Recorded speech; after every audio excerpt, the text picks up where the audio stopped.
Bonjour et bienvenue au Studio Ray Cosmos pour ce numéro spécial Ukraine avec aujourd'hui Monsieur Shamil Albakov qui représente les Tchétchènes à l'étranger, c'est bien ça? Alors, actuellement, je suis consul honoraire de la République tchétchène d'Ichkérie, nommé par le gouvernement en exil. Donc, je rappelle que depuis 2007, on a un gouvernement en exil. Malheureusement, le territoire est occupé par la Russie. Mais nous, on a continué notre lutte depuis, on n'a jamais lâché. On continue politiquement, dans les médias et puis surtout maintenant en Ukraine. Ouais. Physiquement, le gouvernement en exil, il est où? Il est en Grande-Bretagne? Et le Premier ministre de notre gouvernement, Ahmed Zakaev, il se trouve en Grande-Bretagne, à Londres, mais actuellement il est en Ukraine avec nos bataillons. D'accord, il Et il est participe. pratiquement tout le temps là-bas. Ok. Alors, est-ce qu'on peut juste rappeler pourquoi est-ce que les Tchétchènes sont tellement visibles et quelle est leur histoire vis-à-vis de l'oppression russe depuis un siècle? Si on commence dès le début, depuis les débuts de la conquête par la Russie du Caucase du Nord, les Tchétchènes ont toujours résisté, comme les autres peuples. Donc il y a les Tchétchènes, il y a les Daguestanais, il y a les Ingouches, et puis de l'autre côté, du côté l'ouest, il y a les Circassiens, qui étaient exterminés en grande masse. Au final, la Russie a conquis les Caucases, il a eu son accès à la mer Noire, à la mer Caspienne, et depuis, c'est un empire. Donc maintenant, nous, on a toujours poursuivi notre lutte pour la liberté. À la moindre occasion, on a essayé d'établir notre État indépendant. À l'effondrement de l'Empire russe en 1917, tous les peuples du Caucase du Nord, ils ont créé un État qui s'appelait la République montagnarde du Caucase du Nord. Mais il n'a pas tenu comme la République ukrainienne, comme la République de la Géorgie, Azerbaïdjan. Les bolcheviks, ils ont réussi à engloutir toutes ces républiques indépendantes. Et ensuite, toutes les répressions qui ont suivi, donc la terreur rouge, la période stalinienne, nous les Tchétchènes, les Ingouches, les peuples Karachay, Balkars, mais aussi les Tatars de la Crimée ont été déportés par Staline. Et ça nous a aussi très marqué. Donc on a compris encore une fois que la vie avec cet empire n'est pas possible, qu'elle soit communiste, tsariste ou maintenant soi-disant démocratique. On subit toujours des génocides, des persécutions. Et voilà. Nous, on veut, une fois pour toutes, avoir un État indépendant, faire partie de la communauté internationale. On a fait tout comme il le faut, donc que ce soit en 1917, c'était une république démocratique avec une constitution, même avec le droit de vote pour les femmes à l'époque encore. 40 ans avant la France. Voilà, et maintenant, dans les années 90, quand l'Union soviétique s'effondrait, comme toutes les autres républiques, on avait totalement le droit, selon la loi internationale, de proclamer notre indépendance. Donc, ce qu'on a fait, comme l'Ukraine, comme la Géorgie, comme tous les autres. On a donc créé notre État indépendant, on a proclamé donc l'indépendance, on a adopté une constitution démocratique, il a eu des élections, un président a été élu, et ainsi de suite. Et par la suite, la Russie est entrée avec donc, toute son armée, toute sa puissance, et notre peuple a résisté. La première guerre entre 1994 et 1996, on a gagné. On a même réussi à faire signer un accord de paix avec la Russie, d'égal à égal. Notre président démocratiquement élu, Aslan Masradov, a signé un accord de paix avec Yeltsin à l'époque. En 1997, l'accord était formalisé. Et par contre, 2 ans plus tard, quand Poutine est arrivé au pouvoir, il est revenu avec de nouveau l'invasion militaire et il a supprimé notre gouvernement. Au total, lors de ces opérations militaires, ils ont tué 300 000 personnes, donc sur 1 million. Ils ont tué 20% de la voilà, population. 20% de la population. Donc la ville de Grozny était dévastée. Toutes les villes principales étaient dévastées, des réfugiés par milliers. Et puis maintenant, on a une grande diaspora en Europe, aux États-Unis, en Turquie. Bien sûr, on a continué notre lutte. Et le combat continue. Le combat continue, non seulement politiquement. Donc depuis 2007, on a un gouvernement en exil parce que tous nos présidents et démocratiquement élus, tous les présidents légitimes ont été tués par les Russes. Ils étaient au combat, ils ont défendu leur pays, donc ils ont été tués. Et on était obligé à un moment donné de former un gouvernement en exil qui se base sur notre constitution, sur notre gouvernement. Donc les derniers participants qui sont restés en vie, les résistants qui sont encore restés en vie, ils ont décidé de créer ce gouvernement en exil qui a depuis sauvegardé notre constitution, notre drapeau, les symboles de l'État. Et puis maintenant, avec la guerre en Ukraine, il y a aussi une participation militaire et une réunification de notre armée sur le terrain ukrainien. Il y a quand même un storytelling russe qui s'est imposé, comme quoi l'objectif des Tchétchènes est de créer une sorte d'État islamique local. D'ailleurs, il y a des attentats qui ont été attribués aux Tchétchènes, c'est ça qui a justifié l'invasion de Poutine au début sur la Tchétchénie. Est-ce que c'est un État volontairement démocratique, façon turque, ou alors on s'oriente vraiment plutôt vers, comme ils le prétendent, un État islamique local? Notre État, c'est un État démocratique, une constitution, tout ce qui va avec, les élections, un parlement, tout ça, ça a été pratiqué. On a défendu cet État. Il y a des milliers de personnes qui sont mortes pour ça. Et aujourd'hui, nos militaires, nos combattants, ils se battent à côté des Ukrainiens pour défendre la légitimité de l'État ukrainien vis-à-vis de la loi internationale. Donc oui, effectivement, l'islam a sa place dans notre société, dans notre culture. L'islam nous a aidés à travers de toute notre histoire à surmonter toutes les épreuves et les persécutions et les génocides de la part de la Russie. Par contre, tout ce qui est radicalisme et l'extrémisme, on a donc décidé, et ça c'est un choix volontaire de tout notre peuple, d'éviter qu'on soit manipulé par la religion. Comme les Russes, ils l'ont fait entre les deux guerres, comme ils continuent à faire partout dans le média, à lier notre lutte, notre résistance et notre activisme à tout ce qui est terrorisme, extrémisme, radicalisme, etc. Nous, on réfute tout ça.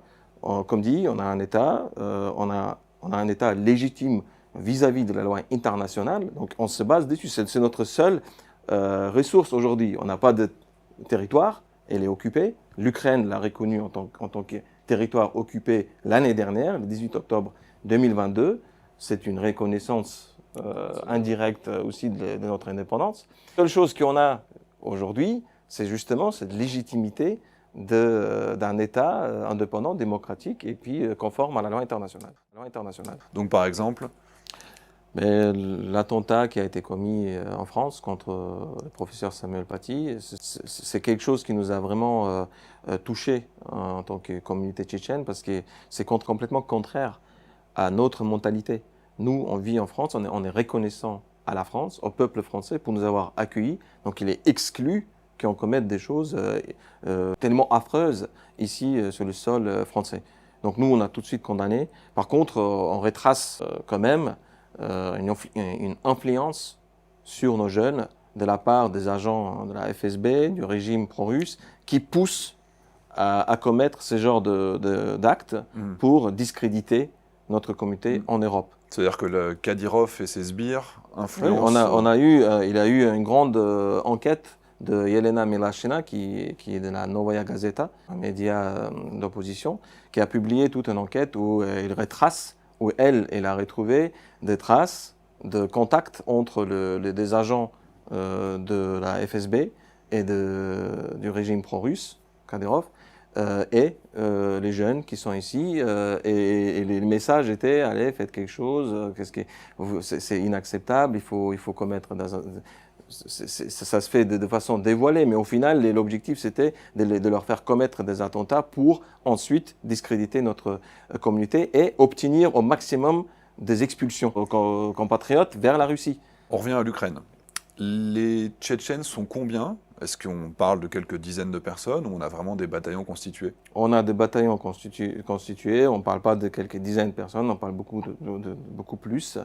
Il y a même beaucoup de personnes qui sont aujourd'hui en attente de venir en Ukraine, mais les formalités administratives l'empêchent. Oui. Sur place, comme dit, il y a plusieurs bataillons et ils ont participé pratiquement dans tous les combats, dans toutes les batailles principales, donc Bakhmout, Zaporozhia, Kharkov, partout où ils étaient, et ils ont même Ils ont même mené une opération sur le territoire russe à Belgorod. Oui, plusieurs opérations. Plusieurs opérations, d'infiltration. celle qui était connue, Oui. qui était largement médiatisée, c'est celle où ils rentrent sur le territoire de Belgorod, où ils rentrent en combat avec les Russes. Est-ce qu'il y a une coordination entre toutes les oppositions inclus dans le territoire russe occupé par la Russie? Je pense même aux opposants russes, ethniquement russes, j'entends, qui s'opposent également à Poutine. Est-ce que tout ça est coordonné ou alors c'est des groupes indépendants? Et sur le terrain, en Ukraine, il y a des échanges entre nous et ces bataillons. Et bon, après, il n'y a pas de coordination tout à fait unique, hein. Nous, nos bataillons, ils ont leur programme, ils ont leur coordination avec l'armée ukrainienne, et eux, ils ont leur programme. Donc, on n'est pas unifiés, en fait. Voilà. Mais il y a des échanges, il y a de la compréhension, en fait, entre nous. Voilà. Et est-ce qu'il y a des missions qui sont à vocation politique, par exemple le fait d'entrer sur le territoire russe pour mener des opérations ukrainiennes en territoire russe? Est-ce que c'est une volonté des Tchétchènes de faire partie de ces commandos qui sont particulièrement aguerris, ou alors c'est l'Ukraine qui attribue ces missions? Non, en fait, les missions que nos bataillons ils exercent sont des missions qu'ils choisissent eux-mêmes, bien sûr, avec l'accord Oui. réciproque. Par contre, donc les missions comme celle à Belgorod, il avait quand même cet objectif cet objectif politique, parce que justement, les milices pro-russes ont proclamé qu'ils contrôlent ce territoire. Donc la frontière à Belgorod était justement Protégée, à ce soi-disant. moment-là, soi-disant protégée par les Kadyrov. Et donc c'est pour montrer donc une volonté de lutter directement contre les Kadyrov, voilà, qui sont pour d'ailleurs... montrer qu'on est voilà, les vrais Tchétchènes, ils sont là. C'est-à-dire quand on en parle avec les combattants en Ukraine, ils font bien la distinction entre les Kadyrov et les Ah oui, Tchétchènes qui sont de leur côté. Exactement. Cette différence, elle est faite non seulement au niveau des militaires ukrainiens, mais aussi au niveau des médias ukrainiens. Et il a depuis le début de la guerre, donc notre Premier ministre, le lendemain de la guerre, il a tout de suite déclaré qu'on va soutenir l'Ukraine par tous moyens, et notamment par nos volontaires qui vont y aller. Depuis ces jours, sur tous les médias ukrainiens, notre Premier ministre, d'autres représentants de notre République indépendante interviennent, ils rappellent les faits, ils font la comparaison entre la guerre que les Russes ont menée contre les Tchétchènes et la guerre qu'ils mènent aujourd'hui en Ukraine. Et ça motive aussi les Ukrainiens à résister, ça donne du courage, on peut dire. Voilà. Et quand vous regardez, parce que extérieurement, quand on voit les Kadyrov qui ont été envoyés dans des conditions effroyables, qui ont eu des pertes absolument gigantesques, est-ce que ça contribue à la continuité de la volonté russe de faire disparaître le peuple tchétchène, avec Kadyrov qui envoie son peuple à l'abattoir? Qu'est-ce que vous avez comme vision sur le point de vue stratégique? Mais justement, Kadyrov, quand il est rentré en fonction, sa promesse était on va arrêter la guerre, il faut arrêter l'effusion de sang de nos fils et de nos filles. Donc, ça ne sert à rien de faire la guerre. Pourquoi c'est nous qui faisons toujours la guerre? La Russie, on ne peut pas toujours faire la guerre contre elle. Voilà, il faut se préserver. Donc ça, c'était l'idée principale. Et aujourd'hui, il dit exactement le contraire. Il dit pourquoi vous ne sortez pas à la guerre en Ukraine? Où est-ce que vous êtes? Il fait des appels publics en disant qu'il faut que 300 000 Tchétchènes sortent à la guerre en Ukraine. Donc, et puis il a des images qu'on voit de mères qui reçoivent des sacs d'oignons, qui pleurent quand leurs enfants sont envoyés en Et on a un ordre d'idée du nombre de Kadyrov qui ont été tués sur le front ukrainien? Je n'ai pas le détail, mais il y a plusieurs centaines en moi. Ouais. Plusieurs centaines. Parce qu'ils ont retiré une partie de leurs troupes parce qu'ils avaient subi trop de pertes, a priori, donc c'est quand même... Oui, mais déjà la première défaite qu'ils ont subie, c'était quand ils voulaient prendre Kiev en 3 jours. Oui. Donc voilà, et ils étaient là. Hein, donc la première défaite qu'ils ont subie, c'était surtout là-bas. Et ils avaient déjà des petits drapeaux de fête des victoires dans leur voiture, non seulement le Tchétchènes, mais tous les troupes russes. Oui. Et c'était apparemment une opération où ils voulaient le lendemain, pratiquement le lendemain, fêter la victoire à Kiev. Et on se souvient qu'ils avaient accroché des drapeaux sur certains bâtiments qu'ils avaient pris. Voilà, exactement. Mais au final, comme on sait, ils étaient obligés de se retirer. Et les équipements qu'utilisent les Tchétchènes en Ukraine aujourd'hui, est-ce qu'ils sont assimilés à l'armée régulière? Est-ce qu'ils ont les mêmes matériels? Ou alors ils bénéficient d'un traitement particulier parce qu'ils ont aussi cette expérience du combat depuis des décennies? Justement, on a discuté avec nos combattants il y a quelques jours par télégramme et ils nous ont dit qu'ils ont accès à l'apprentissage de toutes les armes que les Ukrainiens possèdent aujourd'hui. Et ils m'ont même dit que même l'apprentissage de conduite d'avion, donc les pilotes peuvent être formés parmi les Tchétchènes. Ok. Donc ça, c'est quelque chose qui est très rassurant et parce que notre but aujourd'hui, c'est de former une armée tchétchène, parce on a vraiment un accord entre les services militaires ukrainiens et notre ministère de Défense du gouvernement en exil, signé donc par un haut gradé ukrainien. Je ne peux pas prononcer les noms, mais il est très connu. Et dans l'accord, il est bien précisé qu'une armée, une brigade, va être formée sous les drapeaux de la République tchétchène d'Ichkérie. C'est-à-dire que contrairement à la Légion internationale, qui comprend des étrangers, mais qui sont intégrés à l'armée ukrainienne, là, ce serait réellement deux armées qui combattraient l'une à côté de l'autre, l'armée ukrainienne et l'armée tchétchène qui seraient présentes. Ils ont choisi les deux options. Donc, d'un côté, il a donc ces formats-là où il a les deux armées, l'armée tchétchène, officiellement reconnue en tant que telle, et puis individuellement, ces soldats, ils sont intégrés dans la Légion internationale. D'accord. Donc ils sont sous contrat de la Légion internationale. Comme les Géorgiens, comme Exactement. les Moldaves, etc. Et d'ailleurs, avec les Géorgiens aussi, on a des liens très forts. Oui. Sur place, il a une légion qui a été formée, la Légion du Caucase. Oui. On est en forte collaboration avec eux aussi. Tous les pays qui veulent se libérer, leurs peuples sont présents. Exactement. Les Géorgiens, c'est naturel parce que depuis notre proclamation de l'indépendance, justement, la Géorgie, les parlements de la Géorgie étaient les premiers à nous reconnaître en tant qu'État indépendant, et les premiers présidents démocratiquement élus de la Géorgie avait trouvé refuge en Tchétchénie à l'époque, quand elle était renforcée par les opposants pro-russes. Et on sait à quel point la Russie a été agressive également avec la Géorgie, avec l'Abkhazie, l'Ossétie du Sud. Exactement. Voilà. Vous voyez, c'est un front commun. C'est une chaîne. D'abord, c'était la République tchétchène d'Ichkérie. Il y avait aussi Prednistrov en Moldavie. Ensuite, il y avait la Géorgie avec les deux petites républiques soi-disant pro-russes qu'ils ont récupérées. Ensuite, il y avait 2014 la Crimée et maintenant la grande invasion de l'Ukraine complètement contraire à la loi internationale. Alors maintenant, on se projette dans 5 ans, dans 10 ans. Votre objectif stratégique, c'est que l'armée russe soit plus capable de tenir le front ukrainien, donc que physiquement, vous soyez capable de vous libérer en Tchétchénie? Exactement. Donc, notre objectif était toujours pareil, et même quand il n'y avait pas encore la guerre en Ukraine, et quand le monde entier soutenait la Russie politiquement, dans le média et partout, nous, on a toujours poursuivi notre combat au niveau de politique. On a toujours dit qu'on veut que notre génocide soit reconnu, que notre indépendance soit reconnue, et que notre liberté soit réalisée en fait. Et maintenant, avec toutes les perspectives qui s'ouvrent aujourd'hui sur le front ukrainien, on a bien sûr saisi l'occasion pour avancer au maximum vers la libération de notre territoire. Mais cela dit, on refuse bien sûr de mettre notre population en danger. Aujourd'hui, on ne va plus répéter les mêmes erreurs, il n'y aura plus de génocide et de bombardement de nos civils. On fera tout pour éviter ça. Notre armée se forme aujourd'hui pour protéger notre peuple. Les mettre en danger vis-à-vis d'une puissance nucléaire, sans aide des personnes, avec la communauté internationale qui se tait. Non, aujourd'hui, on fait tout pour que ça soit bien organisé, bien préparé, avec une perspective réelle de libération. Et est-ce que sur place, il y a encore des résistants, des volontaires, ou alors la propagande russe, d'ici quelques années, aura réussi à aplatir tout le monde et qui vous attendent plus? Et malgré toute la propagande, presque tous les Tchétchènes qui arrivent là, il y a encore des Tchétchènes qui viennent, qui fuient la mobilisation, ils viennent. Et ils nous racontent, il n'y a plus personne qui croit, il n'y a personne qui croit à leur propagande. Tout le monde est convaincu qu'un jour on aura notre indépendance, qu'on va être libéré et que la Russie va payer pour tous les crimes, tous les crimes et tous les génocides qui ont été commis. Eh ben, c'est ce qu'on souhaite aux Tchétchènes authentiques.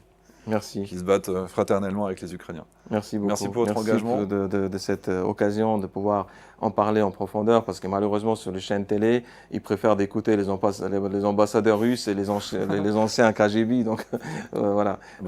Chez vous, j'ai l'occasion d'en parler en profondeur. C'était un plaisir, et je sais qu'il y a des combattants francophones parmi les Tchétchènes, donc j'espère pouvoir les rencontrer très voilà, prochainement. Vous êtes les bienvenus. Merci d'organiser ça. Merci. Merci à vous. Au revoir. Бісана бозякаш, дінечі долато, Уйрана ламугуш, та терештех кіна. La ilaha illallah, erzani ben nashkah, na shadaqina, terhashkah dol'izo, zay shaqa amina. La ilaha illallah, erzani ben nashkah, na shadaqina, terhashkah dol'izo, zay shaqa amina. La ilaha illallah, halkana mahkana, na shaklina, tershina yashnacha. وإرادة هتنا لا إله إلا الله لا من اللي ترشي مارشون خينا خالون يخبو خامي قرة قديلنا لا إله إلا الله